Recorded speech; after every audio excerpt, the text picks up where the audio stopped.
Hello friends, कैसे हैं आप लोग। चलिए कंटिन्यू करते हैं अपना डिस्कशन, जिसमें हम लोग डिस्कस कर रहे हैं इंडियन एग्रीकल्चर के बारे में। और आज ये इस कोर्स का 8वां लेक्चर है, जिसमें हम लोग इंडियन एग्रीकल्चर के काफ़ी इंपॉर्टेंट टॉपिक के बारे में बात करेंगे। हम लोग डिस्कस करेंगे चावल के बारे में, राइस के बारे में। तो इससे संबंधित जितने भी इंपॉर्टेंट फैक्ट्स, कॉन्सेप्ट्स हो सकते हैं आपके एग्जाम के दृष्टिकोण से, उन सभी को आज हम लोग कवर करेंगे अपने इस डिस्कशन के दौरान। क्लियर। तो सबसे पहले हम लोग इस टॉपिक की थ्योरी कवर करेंगे काफ़ी अच्छे से, और फिर हम लोग वीडियो के एंड में डिस्कस करेंगे एमसीक्यूज जो कि इसी थ्योरी पर बेस्ड होंगे। राइट। तो बिना देरी किए शुरू करते हैं अपना डिस्कशन और बात करते हैं थ्योरी की। तो सबसे पहले बात करते हैं कुछ इंपॉर्टेंट फैक्ट्स की, जो कि आपको याद रखने हैं। देखिए, आपको याद रखना है कि जो चावल का पौधा है उसका कुल कौन सा है। तो चावल का पौधा जो है वो ग्रैमिनी कुल का पौधा होता है। आपको याद रखना है ये घास का एक कुल है, और जो गेहूं का पौधा है वो भी ग्रैमिनी कुल का पौधा होता है। ठीक है, ये भी आपको याद रखना है। आगे बात करें, चावल का जो वानस्पतिक नाम है वो क्या है? Oryza sativa. क्लियर। तो आपको याद रखना है चावल का जो वानस्पतिक नाम है वो है ओराइजा सटाइवा। क्लियर। बात करें इसके उत्पत्ति स्थान की, जो चावल है उसका जन्म स्थान कहाँ का है? तो आपको याद रखना है दक्षिणी पूर्वी एशिया का। चावल का जो जन्म स्थान है वो है दक्षिणी पूर्वी एशिया। बात करें चावल के लिए जो अनुकूल जलवायु होती है वो कौन सी होती है? तो वो होती है उष्णकटिबंधीय जलवायु। क्लियर। औसत तापमान जो है चावल की खेती करने के लिए वो चाहिए होता है 24 डिग्री सेल्सियस। क्लियर, ये भी आपको याद रखना है। और बात करें औसत वर्षा की, तो चावल की खेती करने के लिए लगभग 150 सेंटीमीटर की औसत वर्षा की आवश्यकता पड़ती है। ठीक है। चावल में जो है गुणसूत्रों की संख्या होती है 24, और मैंने आपको इससे पहले वाले डिस्कशन में बताया था कि जो गेहूं होता है उसमें जो गुणसूत्रों की संख्या होती है वो होती है 42 42। ठीक है। आगे बात करते हैं। देखिए, आपको याद रखना है कि जो चावल है वो एक स्वपरागित फसल है। स्वपरागन क्या होता है, मतलब जो सेल्फ पोलिनेशन है वो क्या होता है, इसके बारे में आपको याद रखना है कि किसी फूल के परागकोश के जो परागकण होते हैं उनका उसी फूल के वर्तिकाग्र तक पहुंचने को हम बोलते हैं स्वपरागन। क्लियर। तो ये आपको याद रखना है। तो चावल जो है वो एक स्वपरागित फसल है। राइट। आगे बात करें, देखिए आपको याद रखना है कि चावल की बुआई का जो समय है वो होता है जून जुलाई। आगे बात करते हैं, काफ़ी इंपॉर्टेंट फैक्ट है, आपको याद रखना है कि भारत में चावल का कटोरा कौन से क्षेत्र को कहा जाता है? तो चावल का कटोरा जो है वो कृष्ण गोदावरी डेल्टा क्षेत्र को कहा जाता है। काफ़ी इंपॉर्टेंट फैक्ट है, भूलना नहीं है। भारत में जो चावल का कटोरा है वो कृष्ण गोदावरी नदी का डेल्टा क्षेत्र है। क्लियर, याद रहेगा आपको। चलिए आगे चलते हैं।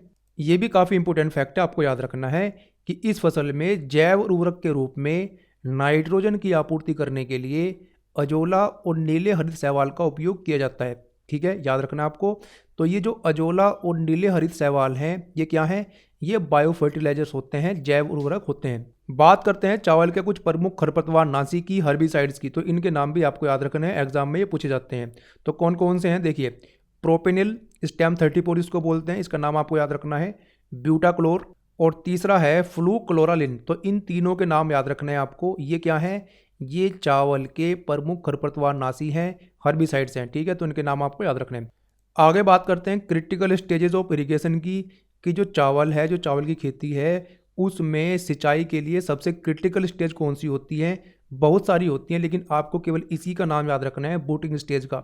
बोटिंग स्टेज जो है यही होती है most critical stage of irrigation. Clear. इसी अवस्था में पानी की सबसे ज़्यादा जरूरत पड़ती है धान को। क्लियर। तो देखिए थोड़ा सा मैं आपको समझा देता हूँ। ये है growth stages of rice. Clear, कि किस प्रकार से जो धान का पौधा है वो बड़ा होता है। यहाँ पर सबसे शुरुआत में जो धान का बीज है उसको ट्रांसप्लांट किया गया। ठीक है। उसके बाद में ये अवस्था आती है टिलरिंग की अवस्था। उसके बाद में आती है पेनिकल फॉर्मेशन की अवस्था। और उसके बाद में यहाँ पर आप देख रहे हैं बूटिंग स्टेज आती है। और उसके बाद आती है फ्लोवरिंग की अवस्था, और सबसे बाद में मैच्योरिटी की अवस्था। क्लियर। तो ये जो स्टेज आप देख रहे हैं बूटिंग स्टेज, यही वो स्टेज है जब धान के पौधे को सबसे ज़्यादा इरिगेशन की आवश्यकता होती है। तो ये जो है most critical stage of irrigation है, याद रखना इसके बारे में आपको। आगे बात करते हैं, काफ़ी इंपॉर्टेंट फैक्ट है, इसके बारे में आपको नहीं भूलना है। देखिए, चीन वो देश है जहां सबसे पहले संकर तकनीक का प्रयोग कर हाइब्रिड राइस को विकसित किया गया। काफी इंपॉर्टेंट फैक्ट है, भूलना नहीं है कि चीन वो देश है पूरी दुनिया में जहां सबसे पहले हाइब्रिड राइस को विकसित किया गया। चीन में जो संकर धान की खेती है वो काफी लोकप्रिय है, याद रखना इसके बारे में। आगे भारत के बारे में बात करते हैं। तो देखिए आपको याद रखना है कि भारत में एकमात्र संकर किस्म है धान की, जिसका नाम आपको याद रखना है। क्या नाम है? PHB 71। PHB 71 जो है ये भारत की एकमात्र हाइब्रिड वैरायटी है धान की, काफ़ी इंपॉर्टेंट नाम है, भूलना नहीं है इसके बारे में। क्लियर। देखिए आपको याद रखना है, काफ़ी इंपॉर्टेंट है कि रोपाई के लिए जो धान की पौध का उचित समय होता है वो होता है जब पौध में 4 पत्तियां आ जाएं। क्लियर। 3 पत्तियां भी हो सकती हैं, लेकिन किसी भी हालत में 5 पत्तियां जो हैं वो पौध में नहीं होनी चाहिए। तो ये काफ़ी इंपॉर्टेंट है, आपको याद रखना है। चलिए अब धान उत्पादन से संबंधित कुछ मेथड्स हैं, उनके बारे में हम लोग बात करते हैं। सबसे पहले हम लोग बात करते हैं डेपोक मेथड की। तो इसके बारे में आपको याद रखना है कि ये जो है चावल उत्पादन की एक विधि है, और ये प्रचलन में कहाँ पर है ये भी आपको याद रखना है। डेपोक मेथड जो है ये फिलीपींस और जापान में प्रचलित है, याद रहेगा आपको। और इस विधि के बारे में एक इंपॉर्टेंट फैक्ट आपको यहाँ पर ये याद रखना है कि इस विधि में धान के रोपण हेतु जो पौध तैयार की जाती है वो 12वें दिन तैयार हो जाती है। ठीक है, तो ये भी आपको याद रखना है। आगे बात करते हैं दूसरी विधि की, जिसका नाम है श्री विधि। श्री की जो फुल फॉर्म है वो है system of rice intensification. Clear. तो ये भी एक विधि है चावल उत्पादन की, इसके बारे में भी आपको याद रखना है। देखिए ये क्या है, ये चावल को रोपने की एक पद्धति है, याद रखना है इसके बारे में। इस विधि के बारे में आपको याद रखना है कि इसमें जो धान के पौधे होते हैं उनको एक साथ न लगाकर, उनको एक न रोपकर एक एक पौधे को अलग अलग लगाया जाता है। इससे फ़ायदा क्या होता है, इससे फ़ायदा सबसे पहले तो ये है कि जो चावल की उत्पादकता है, उसकी उपज है वो बढ़ जाती है। और दूसरे फ़ायदे इसके ये हैं कि जो दिन ब दिन बढ़ते हुए फसल उत्पादन के लिए खर्च हैं वो काफ़ी कम हो जाते हैं, और जो पर्यावरण को नुकसान होता है अन्य विधियों से वो इसमें अपेक्षाकृत कम होता है। ठीक है, तो पर्यावरण को हो रहे नुकसान को भी इस विधि के द्वारा नियंत्रित किया जा सकता है। एक इम्पोर्टेंट फैक्ट इसके बारे में आप ये भी याद रख सकते हैं कि बिहार के एक किसान थे जिनका नाम था सुमंत कुमार।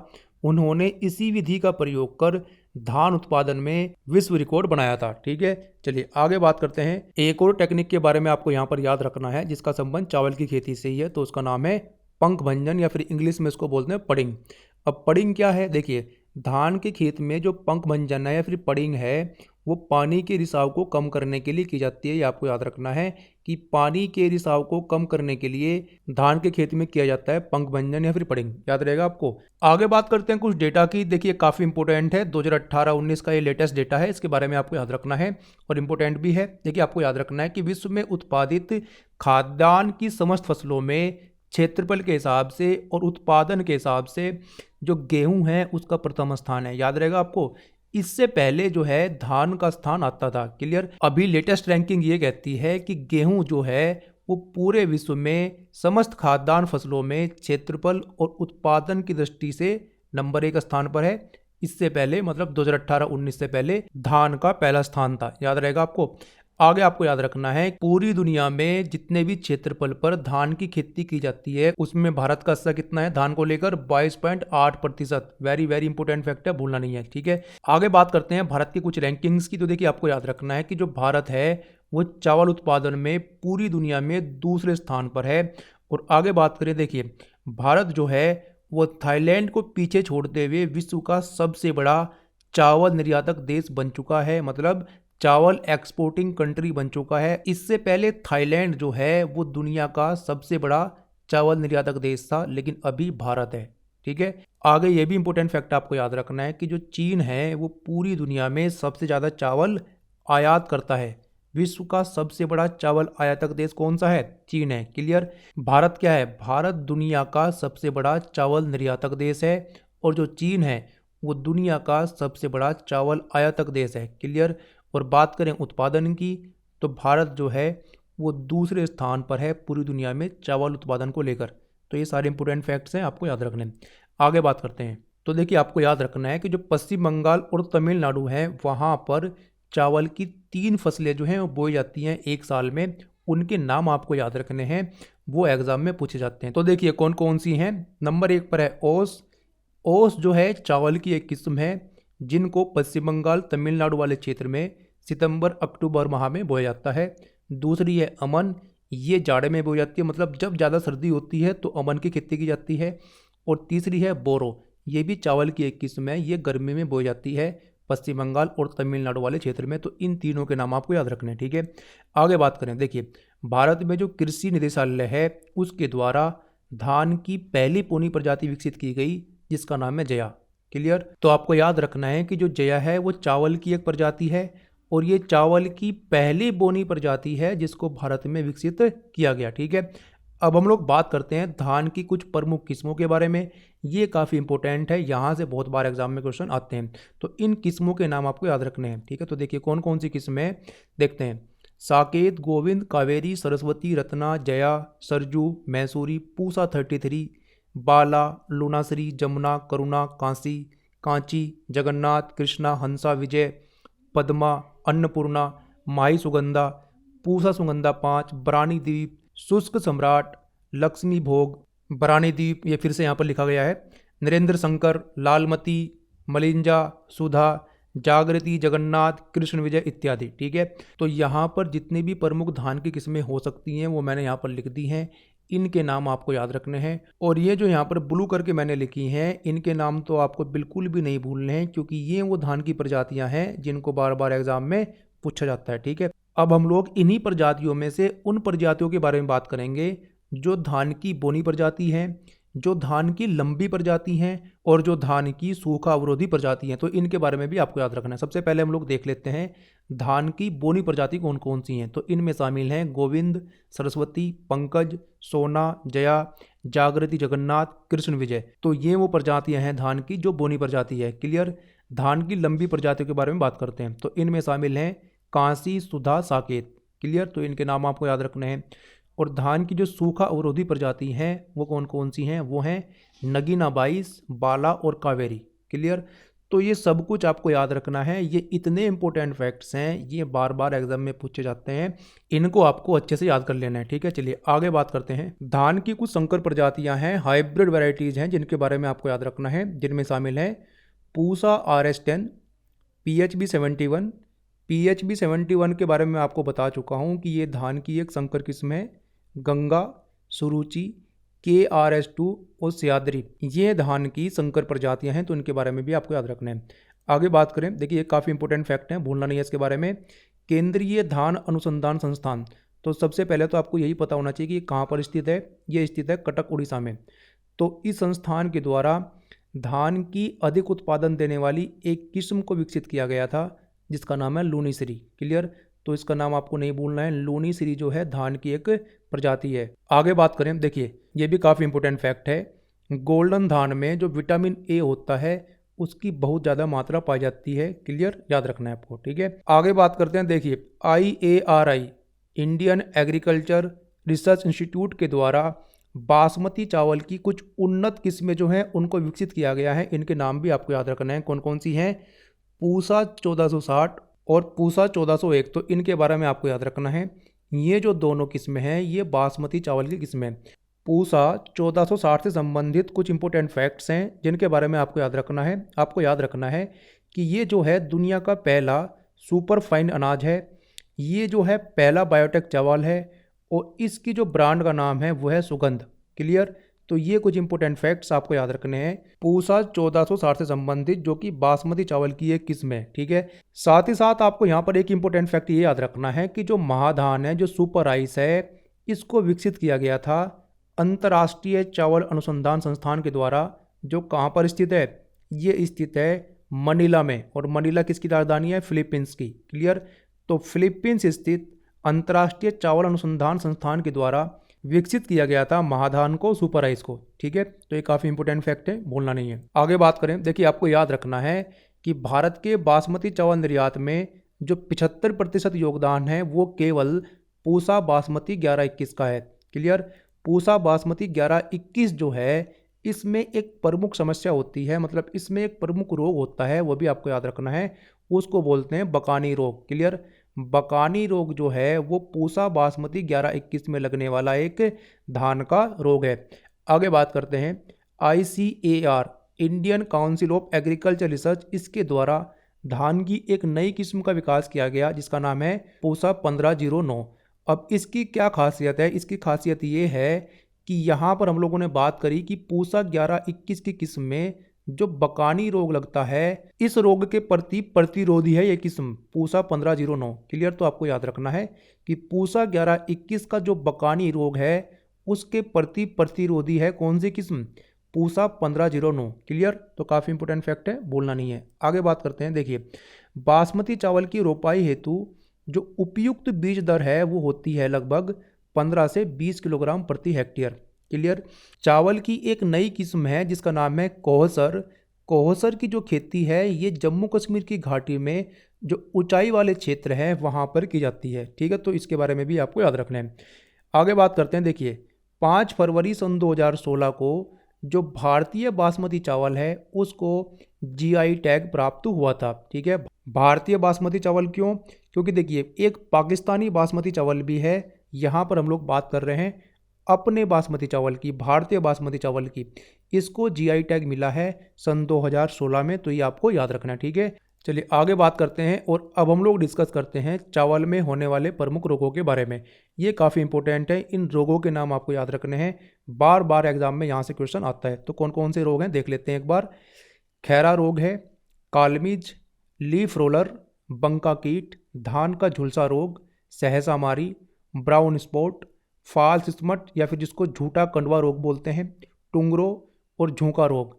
इन सभी के नाम आपको याद रखने हैं। यहाँ से क्वेश्चन इस प्रकार से आएगा कि इनमें से कौन सा धान का एक प्रमुख रोग है या नहीं है, तो इन सभी के नाम आपको याद रखने हैं। ठीक है, आगे ब्राउन स्पॉट से संबंधित एक इंपॉर्टेंट फैक्ट हम लोग देख लेते हैं। आपको याद रखना है कि ये जो धान का प्रमुख रोग है ब्राउन स्पॉट, इसके कारण 1943 में बंगाल में जो धान की खेती थी वो बुरी तरीके से बर्बाद हो गई थी, और इस कारण से हुआ क्या था कि बंगाल में एक भयानक अकाल पड़ा था। ठीक है, तो आपको याद रखना है। आगे बात करते हैं। देखिए धान की कुछ ऐसी किस्में हैं जो ब्राउन स्पॉट के प्रति प्रतिरोधी हैं, तो इनके नाम भी आपको याद रखने हैं। कौन कौन सी हैं? कृष्णा, साबरमती, IR24। क्लियर। आगे बात करते हैं खैरा रोग की। देखिए खैरा जो रोग है ये भी धान का एक प्रमुख रोग है। इसके बारे में कुछ इंपॉर्टेंट फैक्ट्स हैं जो कि आपको याद रखने हैं। आपको याद रखना है कि ये जो रोग है ये जिंक की कमी से होता है। क्लियर।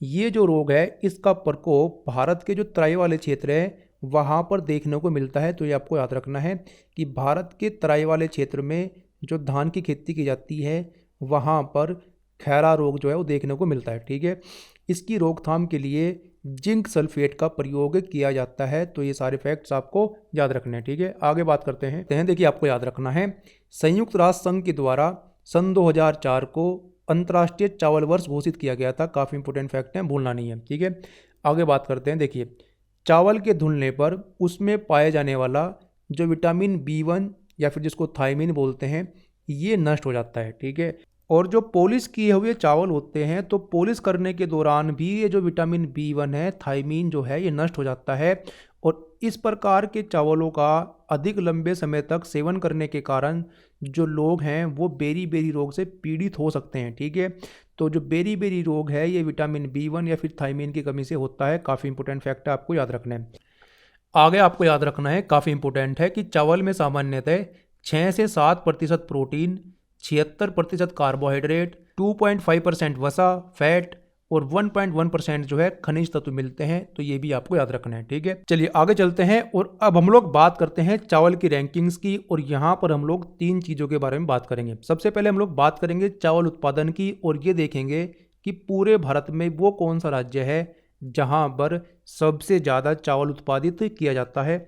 दूसरा हम लोग बात करेंगे चावल क्षेत्रफल की, कि क्षेत्रफल के हिसाब से भारत का वो कौन सा राज्य है जहाँ पर सबसे ज़्यादा चावल उगाया जाता है। और तीसरा हम लोग बात करेंगे चावल उत्पादकता की, राइस प्रोडक्टिविटी की। ठीक है, तो सबसे पहले हम लोग बात करते हैं चावल उत्पादन की। तो ये ऑर्डर आपको याद रखना है राज्यों का। पश्चिम बंगाल जो है पूरे भारत में सबसे ज़्यादा चावल उत्पादित करता है, उसके बाद में नंबर आता है उत्तर प्रदेश का और उसके बाद पंजाब का। क्लियर। तो चावल उत्पादन की हम लोग बात कर रहे हैं, नंबर 1 स्थान पर है पश्चिम बंगाल, नंबर 2 पर उत्तर प्रदेश और नंबर 3 पर पंजाब। क्लियर, याद रखना है आपको। आगे बात करें चावल क्षेत्रफल की। क्षेत्रफल के हिसाब से वो कौन से राज्य हैं जहां पर सबसे ज़्यादा चावल उगाया जाता है, तो इनका ऑर्डर आपको याद रखना है। नंबर 1 स्थान पर है उत्तर प्रदेश, नंबर 2 पर पश्चिम बंगाल और नंबर 3 पर छत्तीसगढ़। क्लियर। तो चावल क्षेत्रफल की हम लोग बात कर रहे हैं, ये ऑर्डर आपको याद रखना है। नंबर 1 स्थान पर है उत्तर प्रदेश, नंबर 2 पर पश्चिम बंगाल और नंबर 3 पर छत्तीसगढ़। क्लियर। आगे बात करें चावल उत्पादकता की। ठीक है, तो पंजाब और तमिलनाडु ये वो राज्य हैं जहां पर राइस प्रोडक्टिविटी सबसे ज़्यादा है, चावल उत्पादकता सबसे ज़्यादा है। तो आपको याद रखना है कि पंजाब में चावल उत्पादकता सबसे ज़्यादा है, नंबर 1 पर पंजाब है और उसके बाद स्थान आता है तमिलनाडु का। यहाँ की प्रोडक्टिविटी भी बहुत हाई है, लेकिन पंजाब के बाद इसका स्थान आता है तमिलनाडु का। क्लियर। तो ये रैंकिंग्स आपको याद रखनी है, ये लेटेस्ट रैंकिंग है, यहीं से आपके एग्जाम में क्वेश्चन आएगा। ठीक है। एक बात मैं आपको बता देता हूँ जो कि मैं आपको पहले भी बता चुका हूँ, ये जितनी भी रैंकिंग्स हैं जो हम लोग पहले भी डिस्कस कर चुके हैं, जैसे कि हम लोगों ने गेहूं की रैंकिंग डिस्कस करी है, गन्ने की करी है, कपास की करी है, और आने वाले डिस्कशन में और भी बहुत सारी रैंकिंग्स हम लोग डिस्कस करेंगे। तो ये जितनी भी रैंकिंग्स हैं, अभी तो एक काम हम लोग ये कर रहे हैं कि डिस्कशन के दौरान इनको हम लोग डिस्कस कर रहे हैं। ठीक है। लेकिन हम लोग क्या करेंगे कि ये जितनी भी रैंकिंग्स हैं इनको एक साथ एक सेपरेट वीडियो में मैं आपको बता दूंगा। और देखिए ये जो वीडियो है ये इस कोर्स को एंड करने के बाद मैं बनाऊंगा। ठीक है। देखिए आपको पता है कि ये जो डेटा है रैंकिंग वाला ये अपडेट होता रहता है। तो हम लोग क्या करेंगे, आपको क्या करना है कि थ्योरी को यहाँ से कवर करना है अच्छे से, और जैसे ये रैंकिंग्स अपडेट होंगी, इनमें कोई अपडेट आएगा तो मैं केवल वही वाली वीडियो जो है अपडेट करूँगा, आपको वहाँ से देख लेनी है। तो थ्योरी के लिए आपको ये पूरा का पूरा कोर्स देखना है। ये जो अभी हम लोग रैंकिंग डिस्कस कर रहे हैं डिस्कशन के दौरान, ये भी लेटेस्ट हैं, अभी के लिए बिल्कुल लेटेस्ट यही है। और जैसे ही ये अपडेट होगी तो मैं उस वीडियो में अपडेट कर दूंगा, वो वाली वीडियो आपको देख लेनी है बाद में। ठीक है। और अब हम लोग बात करते हैं चावल की रैंकिंग की वर्ल्ड में, और देखते हैं कि चावल का क्या स्थान है पूरे विश्व में। तो देखिए सबसे पहले हम लोग बात करेंगे चावल उत्पादन की। तो चावल उत्पादन में आपको याद रखना है कि जो चाइना है वो नंबर 1 स्थान पर है पूरे विश्व में। चाइना में सबसे ज़्यादा चावल उत्पादित किया जाता है। चाइना के बाद स्थान आता है इंडिया का। इंडिया जो है चावल उत्पादन को लेकर नंबर 2 स्थान पर है। ठीक है। आगे बात करते हैं चावल क्षेत्रफल की। तो देखिए चावल क्षेत्रफल के हिसाब से जो इंडिया है वो नंबर 1 स्थान पर है और जो चाइना है वो नंबर 2 स्थान पर है। ठीक है। तो ये फैक्ट्स आपको याद रखने हैं। ठीक है। आगे बात करते हैं चावल उत्पादकता की। तो चावल उत्पादकता को लेकर जो इजिप्ट है, मिस्र इसको बोलते हैं, यहाँ पर है। देखिए अफ्रीकन कंट्री है इजिप्ट, ये यहाँ पर है। इजिप्ट जो है वो नंबर 1 स्थान पर है और यूएसए जो है नंबर 2 स्थान पर है। ठीक है। तो यहाँ पर हम लोगों ने तीनों चीज़ों के बारे में बात कर ली। चावल उत्पादन में चाइना भारत, क्लियर। चावल क्षेत्रफल में भारत चाइना, क्लियर।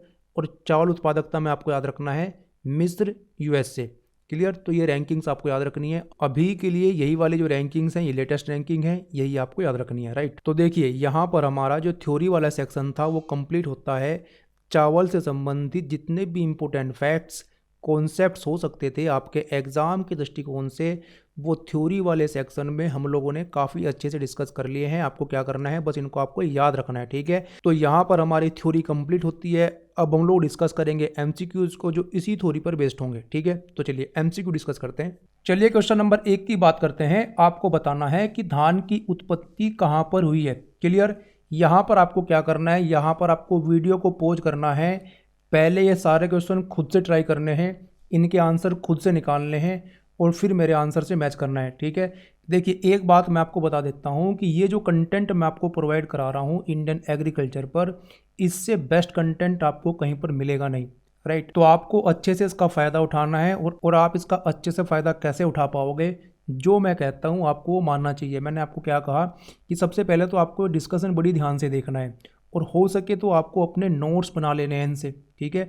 और डिस्कशन को ध्यान से देखने के बाद में एंड में जो हम लोग एमसीक्यू डिस्कस करते हैं, आपको ये एमसीक्यूज ईमानदारी से सोल्व करने हैं। आपको ये पहले खुद से ट्राई करने हैं, इनके आंसर खुद से निकालने हैं और फिर मेरे आंसर से मैच करने हैं। और लास्ट में एक बात और करनी है जो मैं आपको हमेशा बोलता हूँ कि कमेंट सेक्शन में आपको अपना स्कोर जरूर मेंशन करना है। इससे होगा क्या, इससे 2 फायदे होंगे। एक तो आपको पता चला कि आप कितने क्वेश्चन सोल्व कर पाए हैं थ्योरी पढ़कर, दूसरा मुझे भी पता चलता है कि आप लोग इस वाली थ्योरी से जो मैं कंटेंट आपको दे रहा हूँ इससे कितने क्वेश्चन सोल्व कर पा रहे हैं। ठीक है। तो बस इतना ही करना है आपको। चलिए क्वेश्चन पर आते हैं। देखिए इसका जो आंसर होगा वो होगा ऑप्शन बी, दक्षिण पूर्वी एशिया। इसके बारे में मैंने आपको बताया था। क्वेश्चन नंबर 2 की बात करते हैं। चावल की खेती के लिए आदर्श जलवायु परिस्थितियां हैं। ठीक है। तो देखिए इसका क्या आंसर होगा, इसका आंसर होगा ऑप्शन ए, 10 सेंटीमीटर से ज़्यादा वर्षा और 25 डिग्री सेल्सियस से ऊंचा तापमान जो है वो चावल की खेती करने के लिए आदर्श जलवायु परिस्थितियां होती है। क्वेश्चन नंबर 3 की बात करते हैं। निम्नलिखित में से कौन एक भारत में प्रमुख खाद्यान्न है। ठीक है। तो यहाँ पर भारत के प्रमुख खाद्यान्न की बात हो रही है, इस बात पर आपको ध्यान देना है। ठीक है। तो इसका आंसर क्या होगा, इसका आंसर होगा ऑप्शन बी, चावल, क्लियर। देखिए मैंने आपको बताया था कि पूरे विश्व में जितना भी चावल उत्पादन होता है उसमें भारत की हिस्सेदारी जो है वो है 22.8%। चावल जो है ये भारत की सबसे प्रमुख खाद्यान्न फसल है, क्लियर। और बात करें पूरे विश्व की तो पूरे विश्व में सबसे प्रमुख जो खाद्यान्न फसल है वो है गेहूं। क्लियर, तो यहाँ पे आपको क्लियर रहना है। आगे बात करते हैं क्वेश्चन नंबर 4 की, खेती के अंतर्गत क्षेत्र के अनुसार भारत में सबसे महत्वपूर्ण खाद्य फसल कौन सी है? तो कौन सी है इसके बारे में मैंने आपको भी बताया। यहाँ पर आंसर हो जाएगा ऑप्शन डी, चावल। क्वेश्चन नंबर 5 की बात करते हैं, निम्नलिखित में से किस फसल के अंतर्गत सर्वाधिक क्षेत्रफल है? तो कौन सी फसल के अंतर्गत सर्वाधिक क्षेत्रफल है भारत में? तो इसका आंसर क्या होगा? इसका आंसर होगा चावल, ऑप्शन डी, धान। क्लियर। क्वेश्चन नंबर 6 की बात करते हैं, निम्नलिखित राज्यों में से किस में धान की उत्पादकता सर्वाधिक है? देखिए यहाँ पर धान की उत्पादकता की बात हो रही है। हम लोगों ने 3 फैक्ट्स देखे थे, चावल उत्पादन, चावल क्षेत्रफल और चावल उत्पादकता। क्लियर, तो यहाँ पर बात हो रही है उत्पादकता की। तो धान उत्पादकता की रैंकिंग आपको याद रखनी है। सबसे ज़्यादा उत्पादकता है पंजाब में और उसके बाद तमिलनाडु में। यहाँ पर आंसर हो जाएगा ऑप्शन ए, पंजाब। क्लियर। अगला क्वेश्चन देखते हैं, क्वेश्चन नंबर 7, भारत में चावल की खेती के अंतर्गत सर्वाधिक क्षेत्रफल पाया जाता है। तो देखिए यहाँ पर आपको क्या बताना है, चावल क्षेत्रफल के बारे में आपको बताना है। तो चावल क्षेत्रफल वाली रैंकिंग आपको याद रखनी है। क्या रैंकिंग है? उत्तर प्रदेश, पश्चिम बंगाल एंड छत्तीसगढ़। क्लियर, यहाँ पर आंसर हो जाएगा ऑप्शन सी, उत्तर प्रदेश। देखिए यहाँ पर क्लियर रहना आपको, यहाँ पर बात हो रही है चावल क्षेत्रफल की।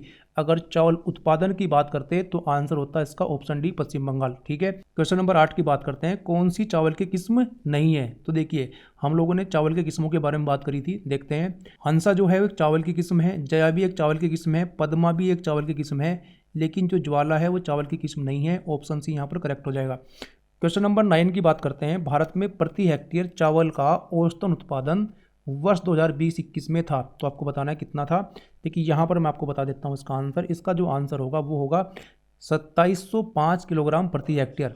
तो यहाँ पर जो करेक्ट आंसर हो जाएगा ऑप्शन सी हो जाएगा, ये आपको याद रखना है। ठीक है। आगे बात करें क्वेश्चन नंबर 10 की, भारत के चावल के कटोरे क्षेत्र का नाम बताएं। ठीक है, तो आपको बताना है उस क्षेत्र का नाम जिसको चावल का कटोरा कहा जाता है।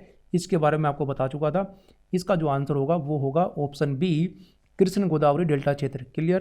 क्वेश्चन नंबर 11 की बात करते हैं, जया, पद्मा, कृष्णा ये किसकी उन्नत किस्में हैं? क्लियर, तो धान की सभी किस्मों के नाम आपको याद रखने हैं। जया, पद्मा और कृष्णा ये भी जो हैं ये भी धान की किस्में हैं। क्लियर, तो इसका आंसर हो जाएगा ऑप्शन ए, धान। क्वेश्चन नंबर 12, अमन धान जो है ये उगाया जाता है। देखिए मैंने आपको धान की 3 फसलों के बारे में बताया था जो कि पश्चिम बंगाल और तमिलनाडु वाले क्षेत्र में उगाई जाती थी, और ये एक ही साल में उगाए जाने वाली फसलें हैं। ठीक है, तो कौन कौन सी थी वो? अमन थी, बोरो थी और ओस थी। देखिए वहाँ पर मैंने आपको इनकी कटाई का समय बताया था, और यहाँ पर पूछा गया है इनको उगाने का समय, मतलब ये कब उगाई जाती है, तो वो मैं आपको बता देता हूँ। देखिए आपको याद रखना है, जो अमन है, क्लियर, अमन जो है इसको बोया जाता है जून जुलाई के समय, और इसको काटा जाता है नवंबर दिसंबर में, आपको याद रखना है। और जो ओस है इसको बोया जाता है मई जून में, और इसको काटा जाता है सितंबर अक्टूबर महीने में। और जो बोरो है ये नवंबर दिसंबर महीने में बोई जाती है, और इसकी कटाई जो होती है वो मार्च अप्रैल में होती है। ठीक है, तो कटाई के बारे में आपको पहले ही बता चुका था। यहाँ पर आपको इनके बोने का समय भी याद रखना है, क्वेश्चन में यही पूछा गया है। तो इसका आंसर क्या हो जाएगा? इसका आंसर हो जाएगा ऑप्शन बी, जून जुलाई। क्लियर। चलिए आगे चलते हैं, क्वेश्चन नंबर 13 की बात करते हैं, पूसा सुगंधा 5 एक सुगंधित किस्म है किसकी? क्लियर, तो पूसा सुगंधा 5 जो है ये किस्म है किसकी बताइए आप? ये किस्म है धान की। तो ऑप्शन सी यहाँ पर सही हो जाएगा। क्वेश्चन नंबर 14, बरानी दीप किस फसल की किस्म है? क्लियर, बरानी दीप भी जो है ये भी चावल की ये किस्म है। तो इसका आंसर हो जाएगा ऑप्शन सी, धान। क्वेश्चन नंबर 15, भारत में निम्नलिखित में से कौन सा राज्य चावल का सबसे बड़ा उत्पादक है? अब यहाँ पर चावल उत्पादन की बात हो रही है। ठीक है, तो इस चीज़ को आपको क्लियर रखना है। तो चावल उत्पादक जो सबसे बड़ा राज्य है वो है पश्चिम बंगाल। क्लियर, तो ऑप्शन बी यहाँ पर सही हो जाएगा, पश्चिम बंगाल। क्वेश्चन नंबर 16 की बात करते हैं, निम्नलिखित में से कौन सी बासमती चावल की संकर प्रजाति है? तो बासमती चावल की संकर प्रजातियों के बारे में हम लोगों ने बात की थी। यहाँ पर जो आंसर हो जाएगा वो हो जाएगा RS10। तो ऑप्शन ए यहाँ पर करेक्ट है, पूसा RS10 जो है ये बासमती चावल की एक संकर प्रजाति है। और दूसरी प्रजातियों के बारे में मैंने आपको बताया था, जैसे कि PHB71, गंगा, सुरुचि, KRS2 और सियादरी, ये भी क्या है? ये भी बासमती चावल की संकर प्रजाति है। इनके बारे में भी आपको याद रखना है। ठीक है। क्वेश्चन नंबर 17 की बात करते हैं, बासमती चावल की रोपाई हेतु उपयुक्त बीज दर है? क्लियर, बात की है इसके बारे में, आपको याद होना चाहिए। चलिए देखते हैं इसका आंसर। इसका जो आंसर होगा वो होगा 15 से 20 किलोग्राम प्रति हेक्टेयर। क्लियर, ऑप्शन सी यहाँ पर सही है। आगे बात करें क्वेश्चन नंबर 18 की, निम्नलिखित में से कौन सा एक जीव चावल की फसल के लिए जैव उर्वरक बायो फर्टिलाइजर का कार्य कर सकता है? ठीक है, तो इसके बारे में हम लोग बात कर चुके हैं। तो देखिए धान की फसल के लिए जैव उर्वरक के रूप में प्रयोग में लाए जाते हैं नीला, हरित, सहवाल और एजोला। क्लियर। तो यहाँ पर जो आंसर हो जाएगा वो हो जाएगा ऑप्शन ए, नीला, हरित, सहवाल। क्लियर। आगे बात करें, क्वेश्चन नंबर 19 की बात करते हैं। देखिए मैं आपको फिर से एक चीज़ रिमाइंड करा देता हूँ, ये क्वेश्चन आपको पहले खुद से ट्राई करना है वीडियो पॉज कर कर, और फिर मेरे आंसर से उनको मैच करना है। ठीक है। क्वेश्चन नंबर 19 जो है ये कथन और कारण वाला है। कथन यहाँ पर दिया हुआ है कि पंजाब चावल का एक महत्वपूर्ण निर्यातक है। क्लियर। और कारण इसका दिया हुआ है कि यह प्रदेश चावल के उत्पादन में अग्रणी है। तो देखिए यहाँ पर जो कथन दिया हुआ है ये बिल्कुल सही है, क्योंकि पंजाब वो राज्य है जहाँ पर चावल का सरप्लस प्रोडक्शन होता है। इस कारण से पंजाब जो है वो चावल को निर्यात करता है। तो कथन तो बिल्कुल सही है, लेकिन आप देखिए कारण सही है क्या? नहीं, कारण बिल्कुल भी सही नहीं है, क्योंकि चावल के उत्पादन में अग्रणी राज्य पंजाब नहीं है बल्कि पश्चिम बंगाल है। तो इसका जो आंसर होगा ऑप्शन डी सही हो जाएगा। ए सही है परंतु आर गलत है। क्वेश्चन नंबर 20 की बात करते हैं। देश का आधे से अधिक उत्पादित चावल जिन राज्यों से प्राप्त होता है वे आपको बताने हैं। तो देखिए यहाँ पर देखते हैं, वो रैंकिंग आपको याद रखनी है चावल उत्पादन वाली। हम लोगों ने बात करी थी पश्चिम बंगाल, उत्तर प्रदेश एंड पंजाब। ठीक है। तो देखते हैं कहाँ पर है वो। तो वो मिल जाएगा आपको ऑप्शन बी में, पश्चिम बंगाल, उत्तर प्रदेश, पंजाब और आंध्र प्रदेश। ये वो 4 राज्य हैं भारत के जहाँ से देश को आधे से अधिक जो है वो चावल मिल जाता है। ठीक है। आगे बात करते हैं क्वेश्चन नंबर 21 की। तो कथन और कारण वाला क्वेश्चन है। कथन देखते हैं क्या दिया हुआ है। भारत में पश्चिमी तट की तुलना में पूर्वी तट में धान का उत्पादन अधिक होता है। देखना आपको सही है कि नहीं है। और इसका कारण दिया हुआ है कि भारत में पूर्वी तट पर पश्चिमी तट की तुलना में अधिक वर्षा होती है। ठीक है। तो देखते हैं, देखिए कथन में दिया हुआ है कि भारत में पश्चिमी तट की तुलना में पूर्वी तट में धान का उत्पादन अधिक होता है। तो ये स्टेटमेंट तो बिल्कुल सही है, क्योंकि भारत के पूर्वी तट में धान का उत्पादन ज़्यादा होता है अगर हम इसका कंपेयर करें पश्चिमी तट से। लेकिन इसका कारण जो है वहां पर होने वाली अधिक वर्षा नहीं है, जो कि कारण में दिया हुआ है। देखिए इसका कारण मैं आपको बताता हूँ क्या है। पश्चिमी तट क्या है? पश्चिमी तट पूर्वी तट की अपेक्षा संकीर्ण है, नैरो है। इस कारण से होता क्या है कि वहाँ पर बहने वाली जो नदियाँ हैं उनकी जो नदी घाटियाँ हैं वो अधिक विस्तृत नहीं है, और दूसरी ओर जो पूर्वी तट है वो इनक्लाइंड है, और वहाँ पर बहने वाली जो नदियाँ हैं और उनकी जो नदी घाटियाँ हैं वो काफ़ी विस्तृत हैं। जिससे होता क्या है कि इन नदी घाटियों में बड़े पैमाने पर धान की खेती की जाती है। तो ये इसका कारण है, आपको याद रखना है। तो यहाँ पर जो आंसर हो जाएगा वो हो जाएगा ऑप्शन डी, ए सही है, मतलब कथन सही है परंतु जो कारण है वो गलत है। क्वेश्चन नंबर 22 की बात करते हैं। भारत के निम्नलिखित राज्यों को उनके चावल उत्पादन के आरोही क्रम में आपको व्यवस्थित करना है। आरोही क्रम मतलब बढ़ता हुआ क्रम। तो देखते हैं कौन कौन से स्टेट दिए हुए हैं। आंध्र प्रदेश, पंजाब, तमिलनाडु और पश्चिम बंगाल। तो सबसे पहले हम लोग यहाँ पर ये पता लगाएंगे कि वो कौन से राज्य हैं जहाँ पर चावल का उत्पादन सबसे ज़्यादा किया जाता है। ठीक है। तो देखिए पश्चिम बंगाल जो है यहाँ पर सबसे ज़्यादा चावल उत्पादित किया जाता है। ठीक है। पश्चिम बंगाल के बाद नंबर आता है उत्तर प्रदेश का, लेकिन उत्तर प्रदेश यहाँ पर नहीं है। उत्तर प्रदेश के बाद नंबर आता है पंजाब का। ठीक है, आपको याद रखना है। और पंजाब के बाद नंबर आता है, अगर जो यहाँ पर हम लोग बात करें तो आंध्र प्रदेश का आएगा, और सबसे बाद में आएगा तमिलनाडु का। ठीक है। तो देखिए यहाँ पर जो आंसर हो जाएगा वो हो जाएगा ऑप्शन डी, तमिलनाडु में सबसे कम, उससे ज़्यादा आंध्र प्रदेश में, उसके बाद पंजाब में, और सबसे ज़्यादा है पश्चिम बंगाल में। चावल उत्पादन की हम लोग यहाँ पर बात कर रहे हैं। आई होप कि आप इस क्वेश्चन को आसानी से सोल्व कर पाए होंगे। ठीक है, चलिए आगे बात करते हैं क्वेश्चन नंबर 23 की। भारत में चावल का आधिक्य उत्पादक है। आपको यहाँ पर उस राज्य के बारे में बताना है जहाँ पर चावल का सरप्लस प्रोडक्शन होता है। तो थोड़ी देर पहले मैंने आपको बताया कि पंजाब वो राज्य है जहाँ पर चावल का आधिक्य उत्पादन होता है। ठीक है, तो इसका आंसर हो जाएगा option C, Punjab. Clear. Question number 24 की बात करते हैं। भारतवर्ष में चावल की खेती उन क्षेत्रों में होती है जहां वार्षिक वर्षा कितनी होती है, ये आपको बताना है। तो देखिए इसके बारे में मैंने आपको बताया था शुरुआत में ही, हम लोगों ने जो चावल की खेती करने के लिए अनुकूल जलवायु परिस्थितियां होती है उनके बारे में हम लोगों ने बात करी थी। कितना तापमान होना चाहिए, कितनी वार्षिक वर्षा होनी चाहिए, कौन सी जलवायु होनी चाहिए, तो इन सभी के बारे में हम लोग बात कर चुके हैं। यहाँ पर जो आंसर हो जाएगा वो हो जाएगा ऑप्शन डी, 100 सेंटीमीटर से ज़्यादा वर्षा चाहिए होती है चावल की खेती करने के लिए। ठीक है। क्वेश्चन नंबर 25 की बात करते हैं। निम्नलिखित में से किस एक राज्य में संकर धान की खेती के अंतर्गत सर्वाधिक क्षेत्रफल आता है। ठीक है। तो देखिए आपको याद रखना है कि सबसे ज़्यादा संकर धान की खेती जो है वो पूरे भारत में उत्तर प्रदेश राज्य में की जाती है। तो इसका जो आंसर हो जाएगा ऑप्शन डी हो जाएगा, उत्तर प्रदेश। ठीक है। क्वेश्चन नंबर 26 की बात करते हैं। भारत में चावल के 4 प्रमुख उत्पादक राज्य कौन से हैं। तो यहाँ पर चावल उत्पादक राज्य आपको देखने हैं, तो वो रैंकिंग आपको याद रखनी है चावल उत्पादन की कौन सी है। सबसे ज़्यादा पश्चिम बंगाल में, उसके बाद उत्तर प्रदेश में, और उसके बाद पंजाब में। तो देखते हैं कहाँ पर है वो।